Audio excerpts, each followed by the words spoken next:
au camping. Aujourd'hui, il y a un événement spécial. Ils s'organisent une sorte de festival kayaking, acrobanche. Ils vendent des légumes, il y a de la musique. C'est assez sympa. On va manger ici ce midi. Je pense qu'on va bien manger parce que c'est local. Les gens sont super sympas. Hier, comme vous avez vu, en fait, ils nous ont invités à passer la soirée avec eux. Ils nous ont faire du vin, du saké, de la bière. Et c'est vraiment chouette en fait. C'est vrai qu'à Tokyo, je suis peut-être resté un petit peu trop longtemps à Tokyo et du coup j'ai eu le sentiment que les gens étaient, les Japonais en général, n'étaient pas forcément très sympas, un peu froids. C'est vrai qu'il y a quand même un symptôme Tokyo qu'on ne retrouve pas du tout quand on sort de Tokyo. C'est un peu le même principe que Paris. Finalement, les gens à Paris ne sont pas forcément représentatifs des gens en province. Enfin, tous les gens sont différents. C'est difficile de faire des généralités, mais c'est vrai qu'à Tokyo, j'ai eu quand même à un moment donné un sentiment un petit peu d'isolement et de froideur de la part des gens. Alors que là, dès qu'on commence à aller un petit peu dans les campagnes, c'est tout de suite plus sympa. Ce matin, je voulais aller au supermarché. Le propriétaire du camping, il m'a prêté son vélo. J'ai été faire mes courses et je suis revenu. Moment magique d'ailleurs, parce que c'est vrai que finalement, se retrouver au milieu des rizières à vélo, il y a quelque chose de fort et d'intéressant. Et j'ai pris un plaisir fou. C'est super simple en fait, mais je sais pas, c'était assez unique.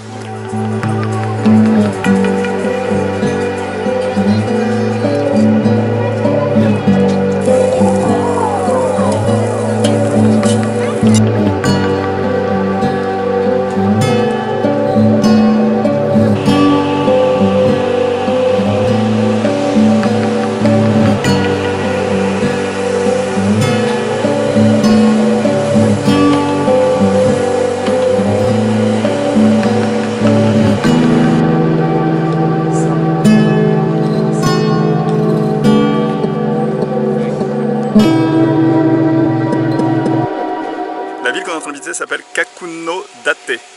C'est toujours dans la préfecture de Yamagata. Et c'est une ville qui est connue pour ses maisons de samouraïs. Donc on est parti pour aller visiter les maisons de samouraïs. Et ensuite on ira visiter je sais pas comment on dit, une brûlerie de soupe miso. Voilà, donc il pleut pas et tout se passe bien. On continue l'aventure japonaise. Il reste pas beaucoup de temps, hein. Je pars le 18, donc encore 2 semaines et demie, mais bon, ça va être sympa de retourner en France aussi. Toutes les bonnes choses ont une fin, mais j'en aurais bien profité. Expérience magique, le Japon c'est magique, venez au Japon. On arrive aux maisons des samouraïs qu'on peut visiter, qui ont été en partie transformées en restaurant, et il y en a certaines qu'on peut visiter qui sont transformées en musée. Donc là par exemple, derrière moi, c'est une des maisons de samouraï qui a été transformée en restaurant. Elles sont assez grandes, hein.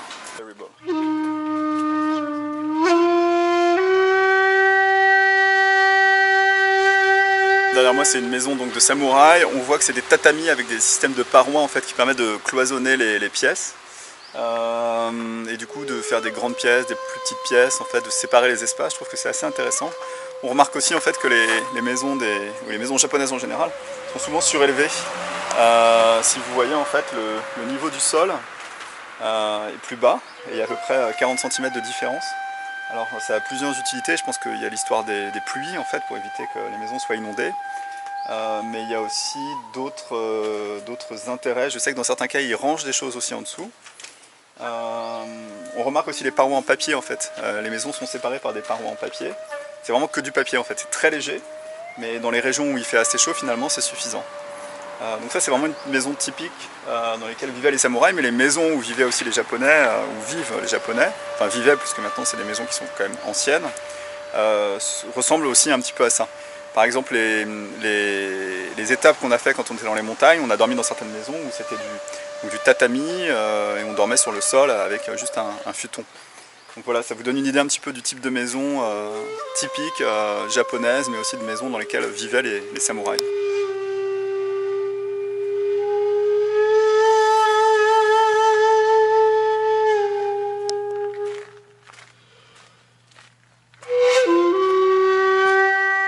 Entre les deux maisons, on remarque en fait qu'il y a de la mousse sur le sol. Et c'est vrai que c'est très joli, mais une petite précision, c'est que ça reste pas joli comme ça en fait. Ils sont obligés de nettoyer tous les jours parce que finalement, si vous regardez un petit peu plus haut, On a des érables japonais en fait, qui sont des sortes d'érables avec des plus petites feuilles, mais ça tombe tous les jours. Et du coup, ils sont obligés continuellement de nettoyer la surface de la mousse pour que ça rende cet effet-là.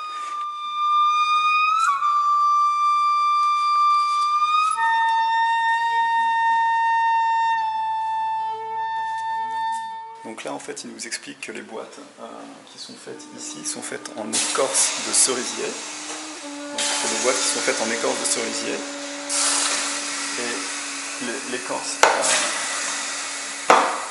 l'écorce de cerisier en fait est collée sur le bois. Et en fait, ce qui se passe après, c'est que c'est poli. Donc il y a différents types d'écorce et différents types de polissage.